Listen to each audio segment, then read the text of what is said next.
Good morning guys! Welcome back sa aking YouTube channel. For today's video, check natin ang 2024 Honda HR-V 1.5 SCVT Ignite Red Metallic. Guys, ito yung entry level ng ating Honda HR-V. Ang kanyang price is 1,389,000 pesos. So tour ko na kayo ngayon sa ating featured unit for today. So guys, ito yung non-turbo variant ng ating Honda HR-V. So, sa front portion guys, naka-LED headlights sa tayo with daytime running lights, LED fog lamps, glossy black front grille. Then, sa lower bumper naman guys, matte black na diamond shape ang ating lower front bumper. So, regarding do sa previous generation guys, all new na siya. The same time, mas ano na siya, luxurious tingnan compared do sa previous model. So, regarding naman sa engine guys, 1.5 CVT or 7-speed automatic, 121 horsepower, 145 Newton meters of torque, double overhead cam, front wheel drive. So, ang naging question ko kasi dito guys nung nilaunch tong Honda HR-V na 1.5 engine, underpower ba siya? But eventually, nung tinest drive ko siya sa planta, na ano niya, na exceed niya ang expectations ko. Kumbaga na-meet niya ang expectations ko. So, powerful ang makina natin kahit 1.5. The good thing about sa downgrade ng engine sa Honda HR-V, mas fuel efficient siya. Pero ang power niya, same with the 1.8 na single overhead cam nung previous generation. So, same engine siya with Honda BR-V and Honda City. Then, sa mga naghahanap dyan ng unit na medyo mas mataas sa sedan, ito ang perfect unit para sa inyo. So, equipped na rin nga pala siya guys ng Honda Sensing. So, additional safety feature siya which is pinopromote na siya ng Honda. So, most of our units talaga meron na siyang Honda Sensing. Then, hopefully, in the next few years, lahat ng units natin may Honda Sensing na.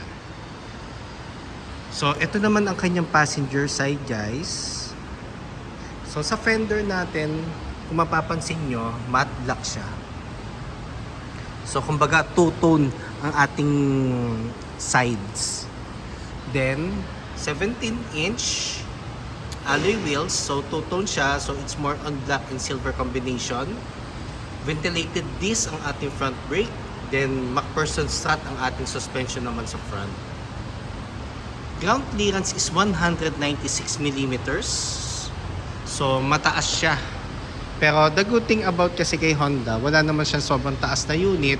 So pag may mga elders kayo nakasama or mga kids, ang access sa loob ng sasakyan is madali. Then door integrated side mirrors, iwas blind spot. Then ang side turning lights natin is nasa side mirror na din. Then glossy body color ang ating upper portion for the cover ng side mirror. Then matte black naman sa lower portion. Door handles is body color sa front. Then equipped na rin siya ng smart entry. Then ang door handles nga pala natin guys sa second row is nandito. Kasi ang daming naghahanap na saan daw yung door handles ng second row or ng back door. So nandito siya sa pinaka-pillar. Then, disc ang ating rear brake. Then, at the same time, axle type naman ang suspension natin sa likod. Then, shark fin antenna guys. Pakita ko lang ulit yung sides. So, ito kasing ano natin, Honda HR-V, it's more on pwede mo nang i-compare kasi yung body structure niya with high-end brands. Normally, mga other brands na mas mataas ang ano niya, ang category. So, ito pwede mo na siyang i-kumpara. which is nakakatuwa kasi for Honda naman, well ano naman siya, iba kasi ang market ni Honda compare with other brands. Pero the good thing about kay Honda guys, resale value, maintenance is twice a year, then durability, and syempre powerful engine. Yan yung mga key assets ni Honda natin. Then kung mapapansin nyo, compare sa previous generation, ano na siya, mas aggressive na yung kanyang body structure. Tsaka kung makikita mo dito, it's more on, para na siyang actually, para pwede mo siyang i-compare sa high-end brand na structure dito sa ating tailgate. So meron tayong tailgate spoiler guys, then meron siyang trimmings or accent na matte black. Then the good thing about kay HRV is LED tail lights, na kumbaga yung light bar niya is isang buo hanggang dun sa kabilang side. So mas visible tayo lalo na pag gabi, pag nagbe-brake ka. Iba pa rin kasi ang ang tail light pag malaki or mahaba.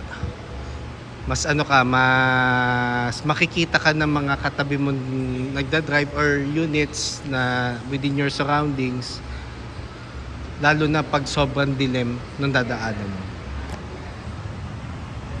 Then meron na tayong reverse camera. Then ang ating rear bumper is matte black with reflectors na. So optional naman guys, pwede natin palagyan ng backup sensor dito. So we offer installation ng backup sensor. So ang aming accessory department is winter pine and yung Honda genuine parts. So regarding naman tayo guys sa ating cargo space, so very spacious siya guys. Malaki ang compartment ni Honda. So across all variants, kahit yung mga Brio namin ng Honda City, panalo ka na, interior space pa lang. Then meron tayong tonneau cover dito which is detachable, para at least merong cover yung magiging mga luggages or mga things mo na ilalagay dito. Then guys, dito sa right side nandito yung tools and jack, spare tire, donut type. Then ano nga pala guys, na-full flat ang second row. So pakita ko lang guys.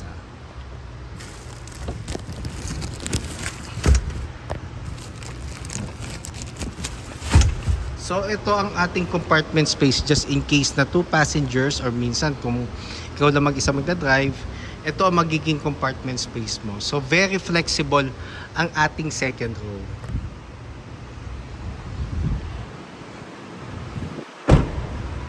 Kita ko lang ulit yung back portion. Then driver side. So regarding naman fuel tank capacity, 40 liters guys. Ulitin ko, 40 liters. Unleaded. Pero kung mas preferred nyo ang higher octane, kailangan isang octane lang ang gagamitin natin. Wag lang diesel, kasi pag diesel ang nilagay natin, magkakaproblema tayo dyan. Then dito naman tayo sa door panel natin guys, dito sa second row. So urethane texture with yung door handles is silver. Then meron siyang texture or accent ng leather.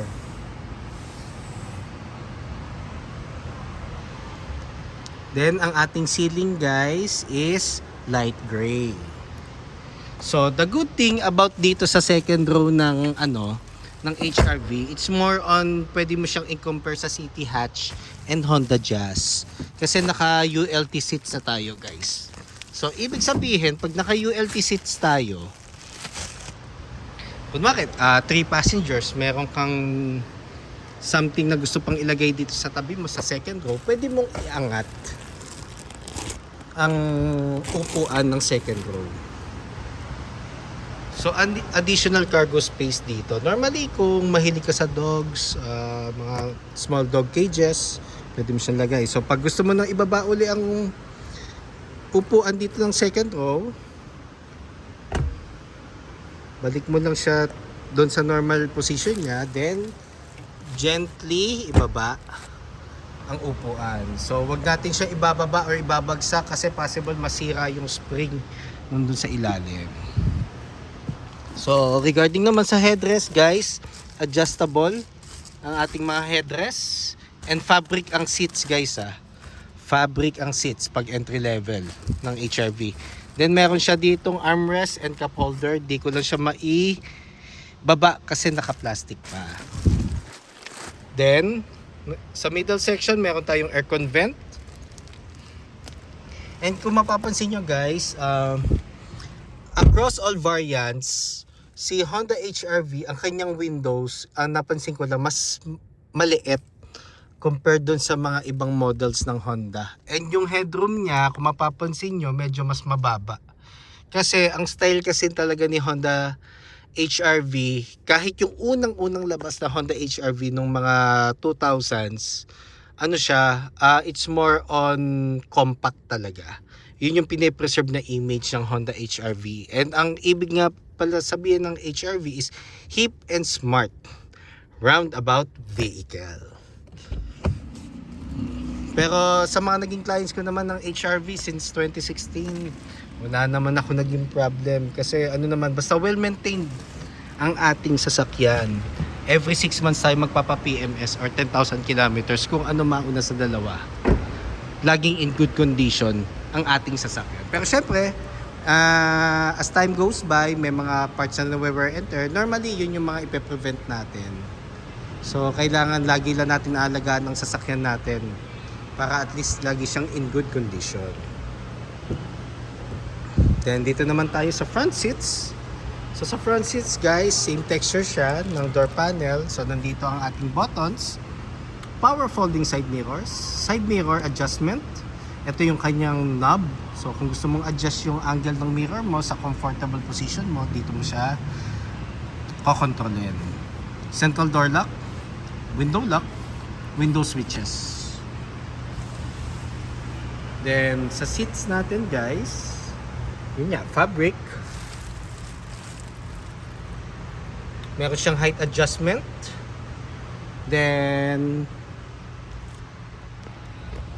dito sa ilalim ng manubela or steering wheel, nandito yung gas lid and yung sa hood. So sakay lang tayo guys.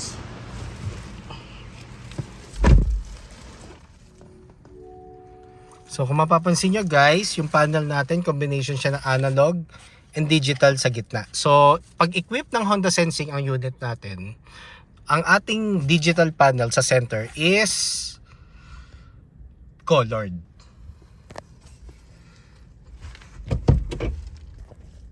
Yeah. So dito muna tayo guys sa steering wheel. So urethane texture ang ating steering wheel. Then audio control with hands-free telephone assist. Then for the adaptive cruise control and Honda Sensing. Then paddle shifters. So ito yung minus and plus. So hanggang 7th gear siya guys Hanggang 7th gear. Then ito yung control for the headlights and fog lamps. Wiper. Then push start button na siya guys. So dito naman sa left side, so meron tayong air diffuser. So pag ito, ang sinwitch mo, ang buga ng hangin is kumbaga kalat. Ito yung normal na buga. Then pag gusto mo siyang i-close. Then traction control, normally lagi siyang naka-on. So wag na natin siyang off guys. So normally lalabas tong symbol na to pag medyo matarik ang akyatan mo at medyo yung grip or traction ng gulong is medyo parang hirap, maglalabas siya dito. Then for the Honda Sensing. So start ko lang guys So ito pala yung ating susi. So smart key. So pag nag-turn over kami guys, dalawang susi siya palagi at meron siyang manual key. So, ang manual key is, ang purpose is to manually open the door. Tsaka, pag na-discharge yung battery, dito mo siya isasaksak sa portion na to. So pag push start guys, apakan natin yung brake, then press start. So ito yung panel natin guys.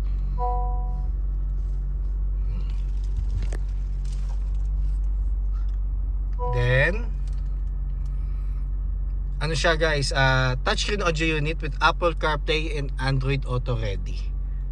Bicord pa siya guys, bicord pa. Hazard. Then aircon buttons natin, ito yung on. So ito yung fan. Ito yung ventilation, normally dito lang naman siya. Pero kung gusto mo mahanginan yung paa mo, itong dalawa or ito. Then temperature.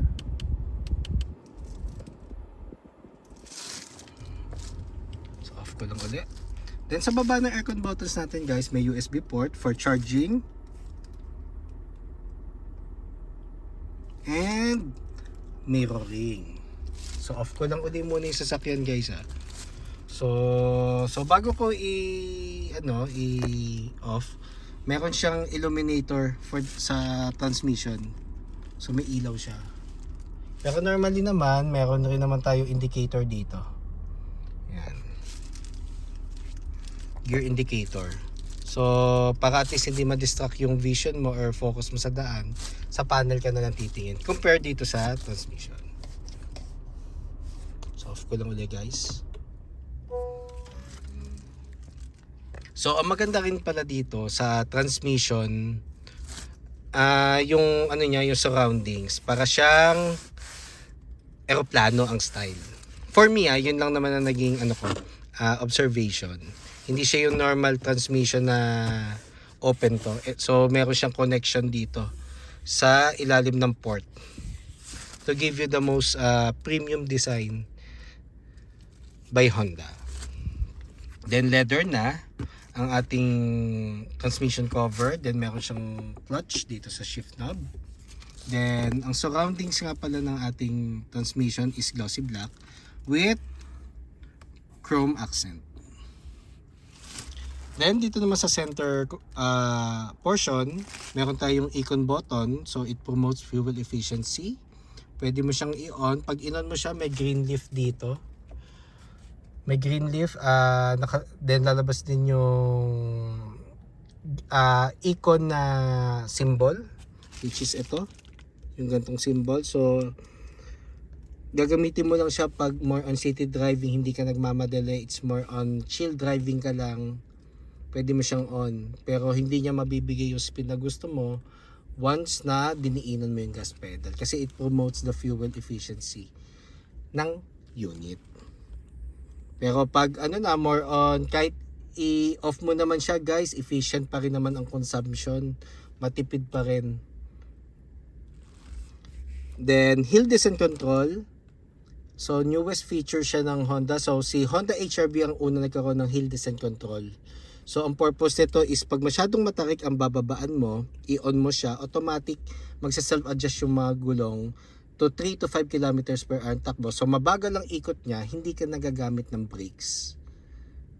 Pero pag na-sense ni HR-V na bumalik ka sa flat terrain or sa flat na daan, matik magdi-disengage siya. Magaling to. Ganda nito. So nagamit ko na siya dito sa sa dealership. Ang kulit talagang pag naka-on siya at na-sense ni HR-V na matarik ang bababaan or pababa ka ng downhill, matik mag-activate si hill descent control. Then meron tayong 2 cup holders dito. Then electronic park brake. So it's our traditional hand brake. So gagamitin lang natin siya pag magpa-park tayo na matagal or off na natin yung engine. So ang function nito, it's more on pag gusto mo siyang i-release, press down. Pag gusto mo siyang i-activate, normal yung normal handbrake, iangat mo siya. Then brake hold, gagamitin natin siya pag stop and go sa traffic. Ito yung magiging handbrake mo.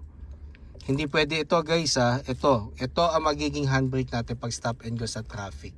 So may lalabas dito sa panel na brake hold tsaka letter A na circle na color green. It means activated na siya.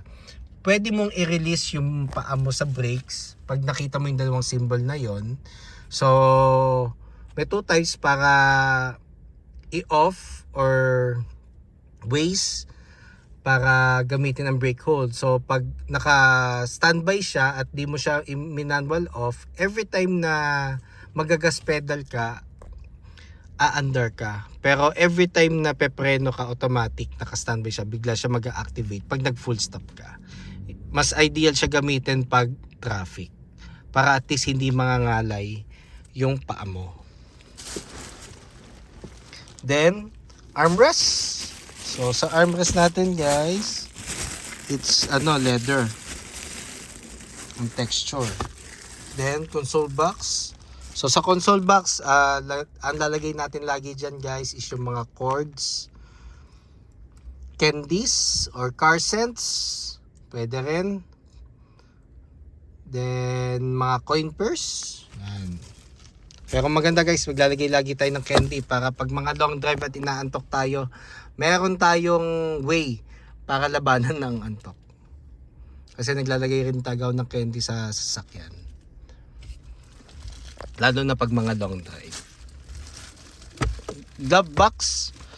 So sa glove box naman guys, dyan natin lalagay yung ORCR, owner's manual, warranty booklet, and hard copy ng insurance policy just in case you have one. Kasi normally ang mga insurance policy, it's more on soft copy na. Para at least kung ma-misplace mo, anytime pwede mo siyang hanapin sa email. Yun. Then, dito naman guys, so meron tayong LED na ang ating map light.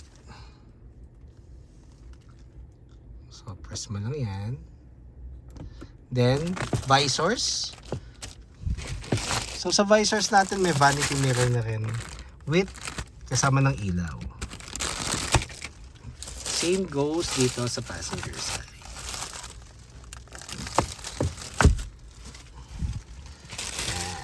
So guys, ang consumption niya rin pala nito guys, nag-range siya 8 to 14 kilometers city driving. Normally ang 8 naman para ma-reach mo siya due to heavy traffic. Doon kasi talaga matetest ang consumption ng sasakyan pag napaka-traffic. So pag maluwag naman ang traffic sa city, normally pwede siya umabot hanggang 14. Pero syempre depende yun sa driving habit mo at sa load capacity mo kung ilan ang passengers mo. Pero pag highway naman, pwede siyang umabot ng 14 kilometers and up.